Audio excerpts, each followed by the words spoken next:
झारखंड सरकार ने ग्रामीण स्वास्थ्य सेवाओं में अहम भूमिका निभाने वाली सहिया बहनों के लिए बड़ा ऐलान किया है।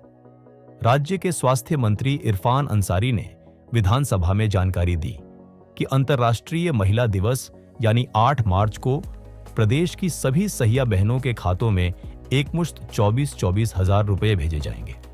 इस घोषणा के बाद राज्य की करीब 42,000 सहिया कार्यकर्ताओं में खुशी की लहर है। स्वास्थ्य मंत्री ने सदन में बताया कि सहिया बहनें ग्रामीण इलाकों में स्वास्थ्य सेवाओं की रीढ़ है।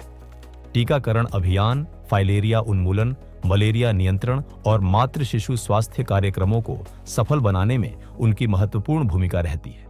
उन्होंने कहा कि सरकार उनके योगदान को सम्मान देने के उद्देश्य से यह विशेष भुगतान कर रही है।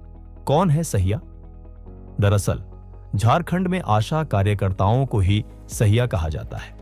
ये कार्यकर्ता राष्ट्रीय स्वास्थ्य मिशन के तहत गांव-गांव जाकर स्वास्थ्य सेवाओं को घर-घर तक पहुंचाने का काम करती है।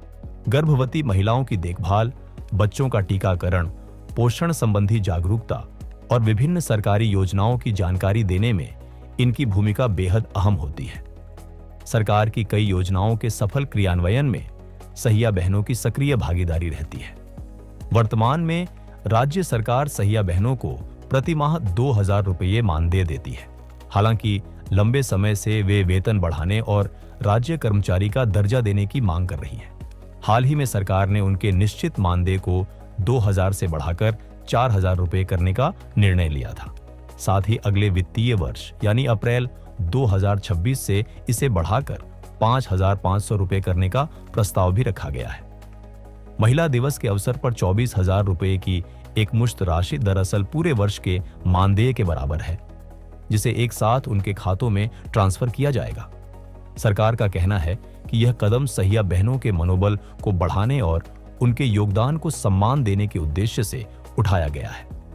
हालांकि सहिया संगठनों की मांग है कि उन्हें प्रोत्साहन आधारित भुगतान के बजाय नियमित और निश्चित वेतन व्यवस्था दी जाए। इसके साथ ही वे राज्य कर्मचारी का दर्जा भी चाहती हैं। अब देखना होगा कि सरकार आगे उनकी अन्य मांगों पर क्या फैसला लेती है। फिलहाल 8 मार्च को मिलने वाली यह राशि सहिया बहनों के लिए बड़ी राहत मानी जा रही है।